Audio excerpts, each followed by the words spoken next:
Opo, nadinig ko yan. O yan, may mga kasama po tayo ngayong umaga, mga exiters sa MCGI, sinususugan po nila yung aking sinasabi dito. Hindi po ito gawa-gawang kwento ni Brad Willie. Kaya noong araw, yung mga nasa MCGI, ano sila? Very proud sila. Kasi yung alam nung mga miyembro sa MCGI, mas mataas yung kaalaman nila kumpara sa mga anghel eh. Kasi yung mga anghel nakikisabay lang sa kanila. Pag nagtuturo si Brad Ele, yung natututunan ng mga miyembro sa MCGI, saka lang yung mga anghel na tututo. Hello!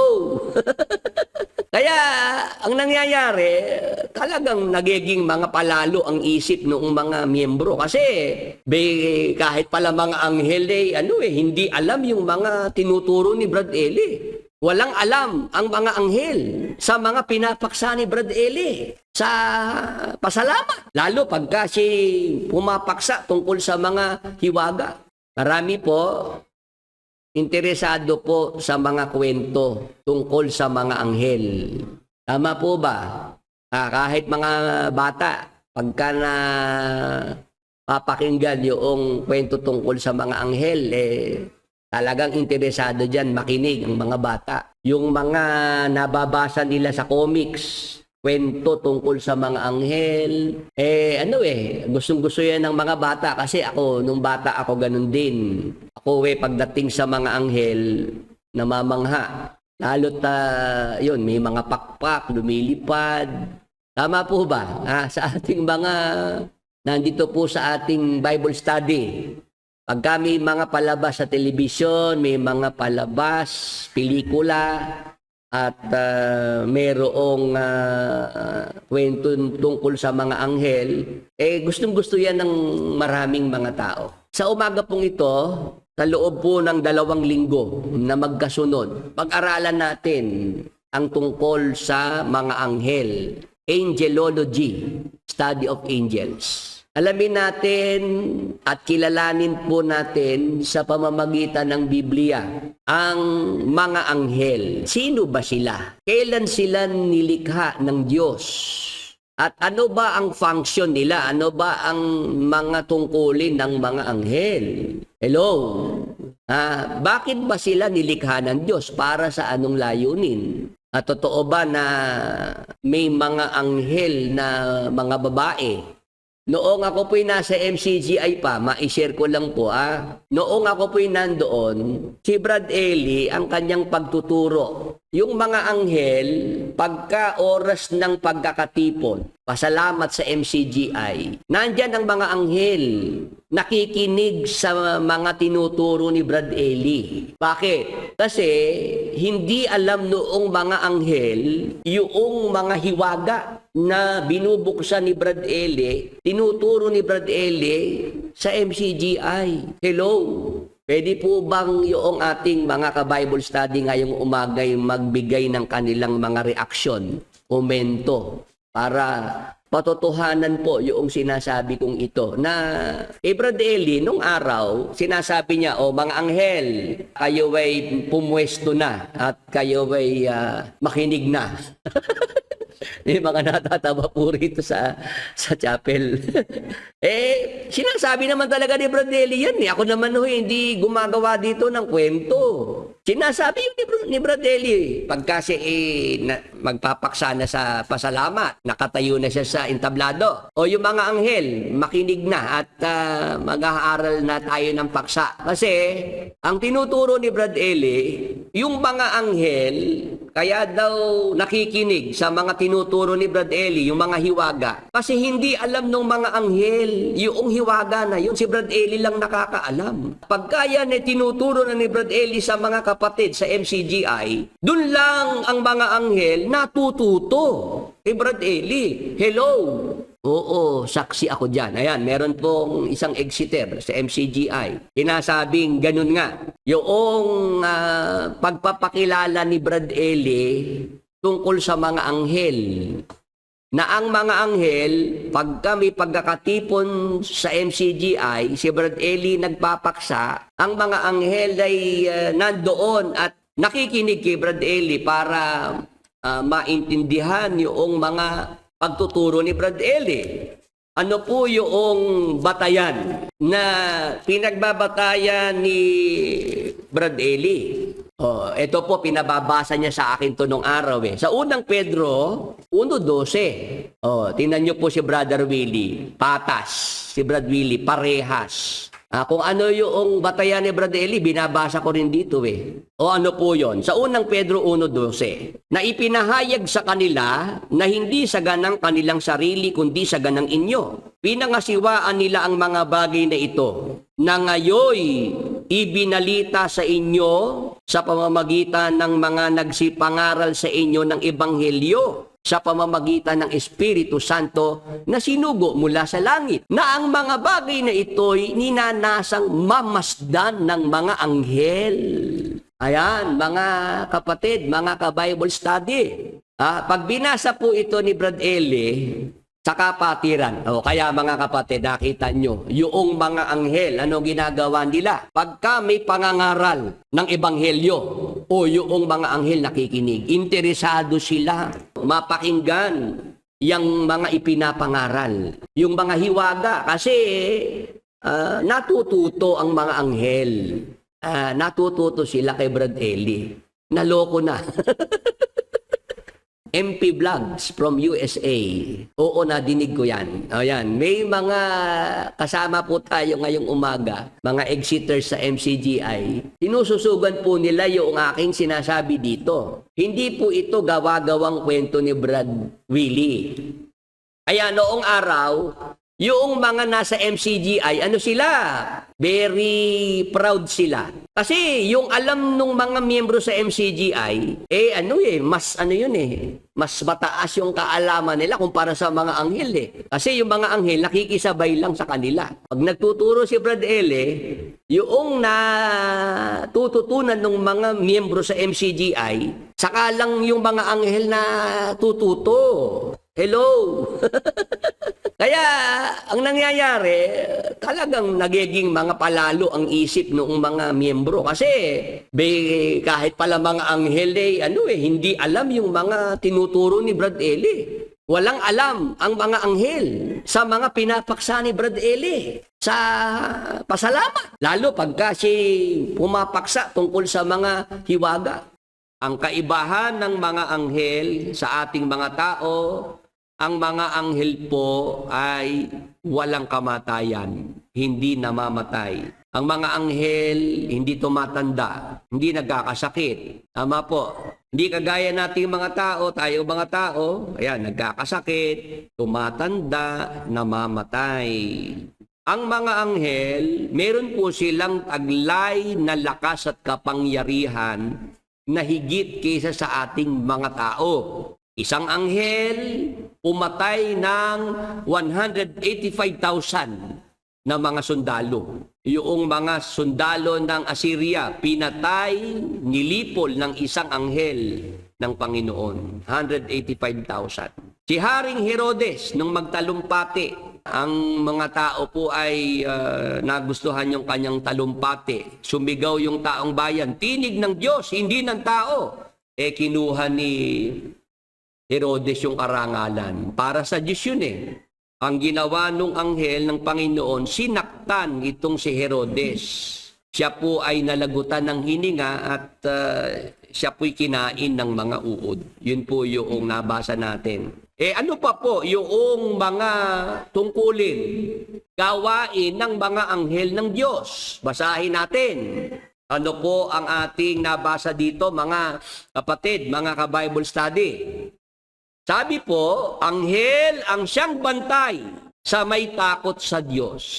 Yung mga taong may takot sa Diyos, yung mga taong masunurin sa Diyos. Kasi yung takot sa Diyos, ang kahulugan po niyan, yung pagsunod sa utos ng Diyos. 12:13 ng Ecclesiastes, ito ang wakas ng bagay, lahat ay narinig, ikaw ay matakot sa Diyos, at sundin mo ang kanyang mga utos, sapagkat ito ang buong katungkulan ng tao. Yung binabanggit po sa Biblia na mga tao na may takot sa Diyos, sila po yung mga tao na masunurin sa Diyos.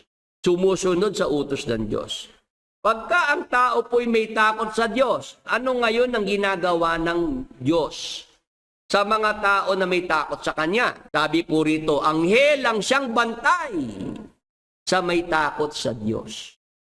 Naglalagay po ang Diyos ng mga anghel para bantayan ang mga taong may takot sa Diyos. Amen. Ang tao po na may takot sa Diyos, natatakot sa Diyos, sumusunod sa Diyos. Sumusunod sa utos ng Diyos. Pag po tayo sumusunod sa Diyos sa kanyang mga utos, ang Diyos po, ang ginagawa niya, siya po ay naglalagay ng mga anghel na magbabantay sa atin. Amen. Kaya totoo po ba yung anghel de la guardia? Totoo, nasa Biblia po yun eh. Sino po ang merong anghel de la guardia? Yung mga tao na may takot sa Diyos. Amen. Ano ginagawa ng mga anghel de la guardia? Ang sabi po, anghel ang siyang bantay sa may takot sa Diyos. Sa mga panganib, sila'y kinukupkup. Naranasan niyo na po ba mga kapatid, mga ka-Bible study? Ang kayo po ay nalagay sa panganib. Nagbuntikana na kayo. Tama po. O kayo po ba'y nakaligtas doon sa mga panganib na yon? Paano nangyaring tayo ay nakaligtas? Meron po kasing anghel de la guardia tayo.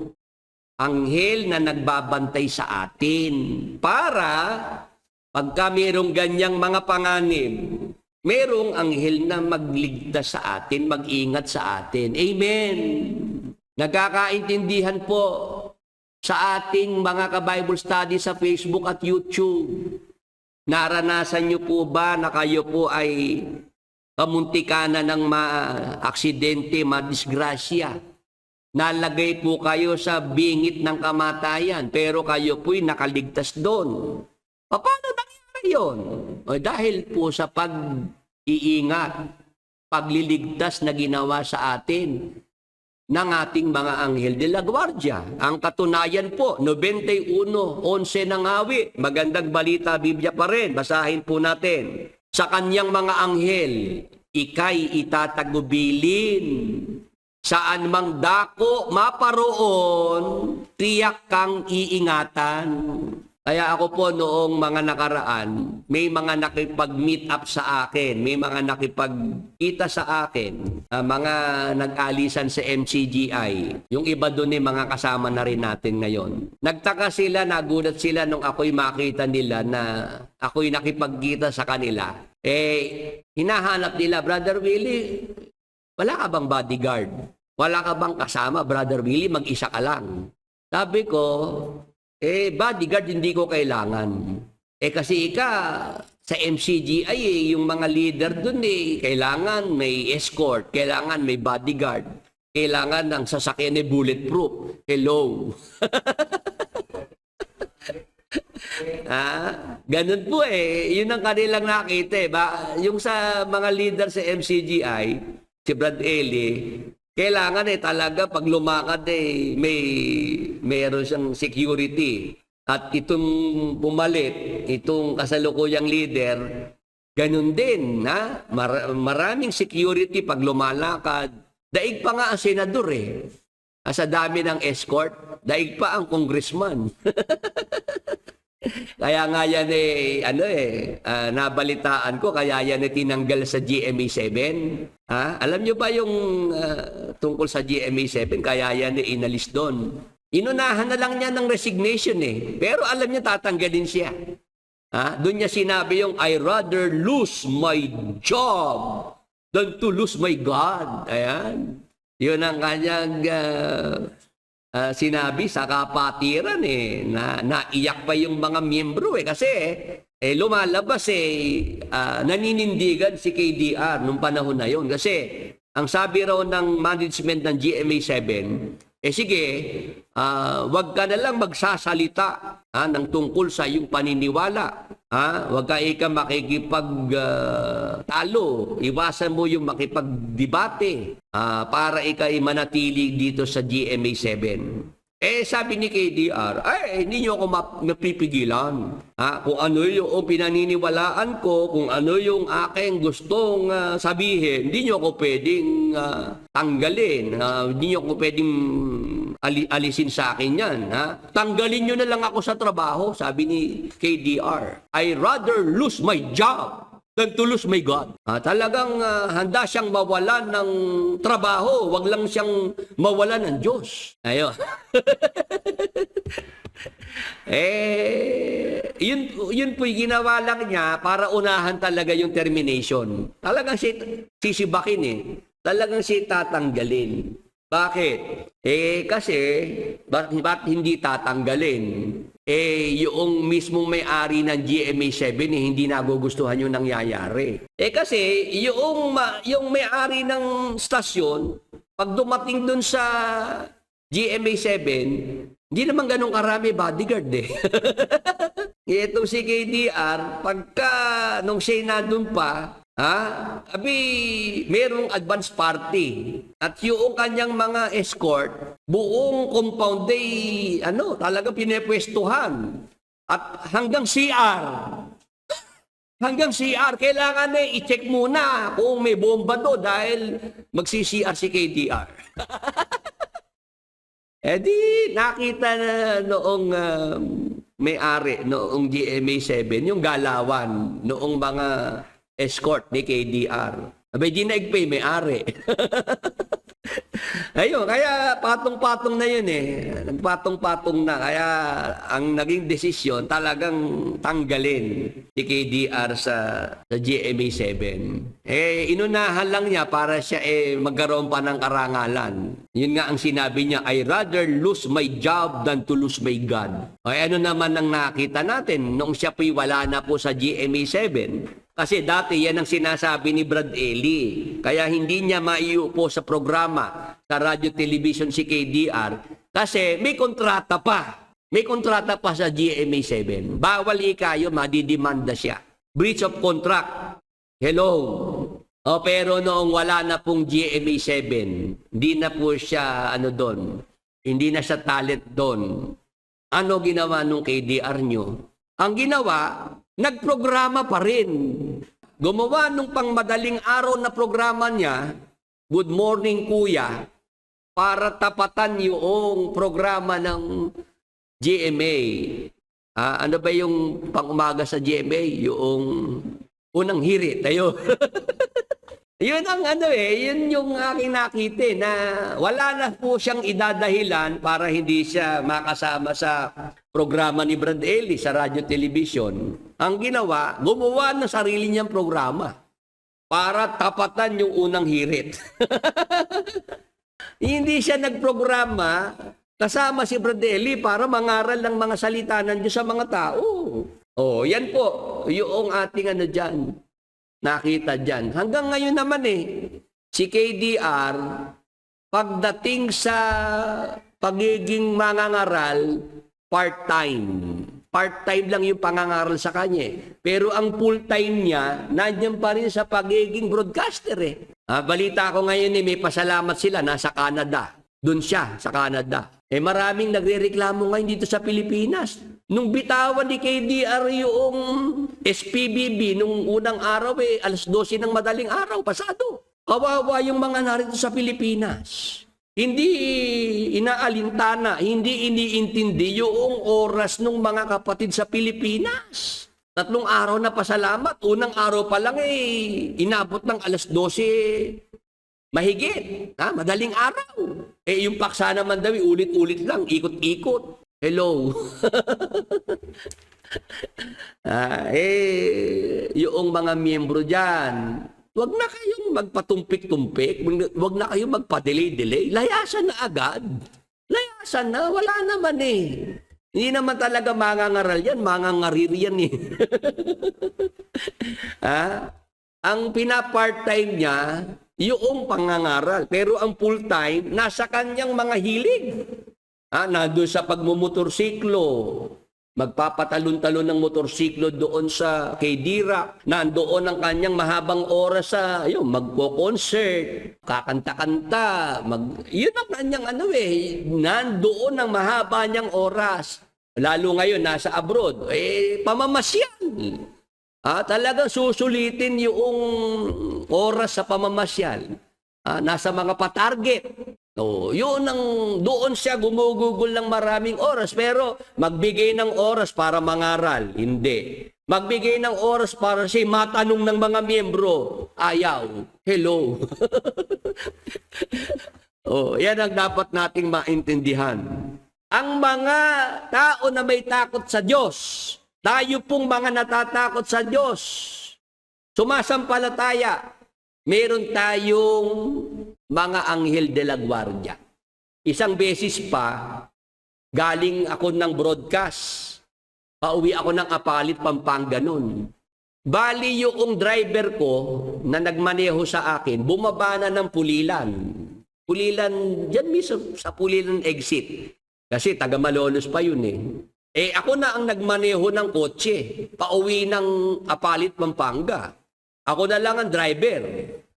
Solo ko na yung kotse. Ako na nag-drive mula Pulilan pa Apalit. Noong kami nasa highway, sa NLEX, meron na kaming nadidiling na tumutunog-tunog Yung maingay yung takbo na sasakyan.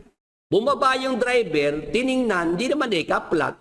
Diretso pa rin ang takbo hanggang sa makarating na nga ng Pulilan exit. Bumaba na yung driver ko.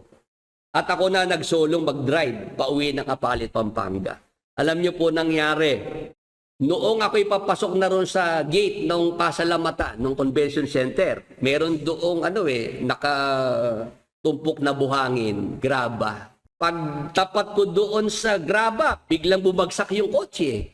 Yung harapan, yung sa passenger, biglang bumagsak. Yung palang gulong tumakbo na. Talagang doon, inintay lang ako makapasok mismo sa loob ng gate ng Pasalamatan. At sa tapat noong nakatumpok na buhangin, graba, doon bumagsak yung sasakyan. Talagang stop.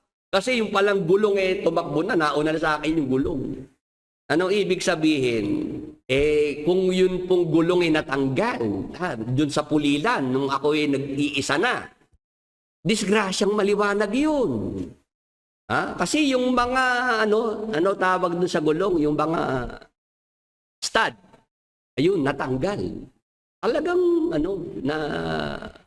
natanggal. Maluwag na pala, maluwag. Kaya yung gulong biglang nauna sa akin sa Pasalamatan. Biglang bagsak yung sasakyan dahil nawala na yung gulong sa harap yung isang gulong Sabi ko kung yun nangyari dito nung ako'y mag-isa na lang at tumatakbong mula Pulilan pa Apalit, madidisgrasya ako dun. Oo. Kaya sabi ko salamat sa Diyos. Maraming beses po na ako ay naligtas diyan sa mga ganyang disgrasya. At yun, naniniwala ako na meron kasing ina-assign ang Diyos na anghel para magbantay, para mag-ingat sa ating mga sumasampalataya sa Diyos. Kasi kahit nung ako'y nasa MCGI, ang aking pananampalataya nasa Diyos. Hindi sa tao. Kaya nga hindi ako nahawakan ni Brad Eli ng habang panahon Mga kapatid, mga ka-Bible study. Kahit ako'y nakasamang personal ni Brad Eli, hindi niya talaga totally na-control ako Kasi talagang sa Diyos ako lagi umaasa. Ang puso ko talaga nasa Diyos. Nung makita ko si Brad Eli, mali na mga tinuturo, wala na sa ayos yung kanyang pangangasiwa, nagpapayaman na lang, bumitaw ako. Sabi ko, bahala ang Diyos sa akin. Yun yung hindi kayang gawin ng mga naiwan Kasi takot silang magutom. Kaya ako naman hindi nagutom. Nung bumitaw ako kay Bradley, nung ako'y umalis sa MCGI, hindi ko po naranasang magutom, mga ka-Bible study. Ilan taon na? 2009, 2025, 16 years. Hindi ko naranasang ako'y magutom, kailangan ko magpalimos. Hindi. Kasi ako'y sumasampalataya doon sa nakasulat. Sabi ng salita ng Diyos, ako'y naging bata at ngayoy matanda na, kailan may hindi ko nakita na ang matwid ay pinabayaan, ni ang kanyang lahiman ay nagpalimos ng tinapay. Amen. Nabasa ko yun, sumampalataya ako dun eh. Kaya hindi ako natakot na bumitaw, umalis sa MCGI. Yung nasa awit 37:25, ako'y naging bata at ngayoy matanda, gayon may hindi ko nakita ang matwid na pinabayaan, ni ang kanyang lahiman ay nagpapalimos ng tinapay. Hindi ko inabot yan. Na ako ay na naging palaboy, kailangan ko magpalimos para makakain. Hindi. Kaya nga yung mga nagsasabing ano nang nangyari kay Willie Santiago, nagpawardi-wardi na ika ang buhay. Sabi lang nila yun na ako ay wala na raw direksyon. Meron nga eh. May direksyon nga ang buhay ko eh. Hindi kagaya nung nasa MCGI ako eh. Alam ko ang aking landas. Alam ko direksyon nung landas na tinatahak ko. Lumalakad kaya ako sa ang mabuting daan. Amen. Jeremias 6:16, ang mabuting daan. Diyan dapat lumakad ang tao. O kita nyo, si Brad Eli, Jeremias 6:16 eh. Paano naging sensible preacher yan? Hindi nga nakita yung ang mabuting daan dyan eh. Ang nakita ni Brad Eli, ang dating daan. Wala nga sa Jeremias 6:16 ang dating daan. Ang nandyan, ang mabuting daan. Ang dating daan, nasa Job 22:15. Yan ang nilakaran ng masasamang tao. Kaya nga hindi na nila magamit eh. Kasi hindi na nila kaya ipagtanggol ang dating daan na yan eh. Kaya bumitaw sila sa ang dating daan eh. Buhay pa si Brad Eli, nilitaw ko na yang tungkol sa ang dating daan, nilakaran ng masasamang tao, nilubog sa baha sa panahon ni Noe. Masasamang tao ang nasa ang dating daan. Kaya nilubog ng Diyos sa baha sa panahon ni Noe. Ngayon, gusto po nating lumakad patungo sa Diyos. Ito ang tinuturo ng Diyos, ang mabuting daan. Kaya yung mga nagtatanong, pagka ikaw umalis kayo sa MCGI, saan kayo pupunta? Sa ang mabuting daan. Yun ang itinuturo ng Diyos eh. Tama po ba? Ang mabuting daan si Jesus Christ. Ang mabuting daan, nandyan ang kapahingahan ng kaluluwa. Sabi ni Jesus Christ, magsiparito kayo sa akin, kayong lahat na napapagal, nabibigat ang lubha, masusumpungan ninyo ang kapahingahan ng inyong mga kaluluwa. Kaya pag exit mo sa MCGI, may pupuntahan ka. Saan? Sa ang mabuting daan. Si Jesus Christ yun. Amen.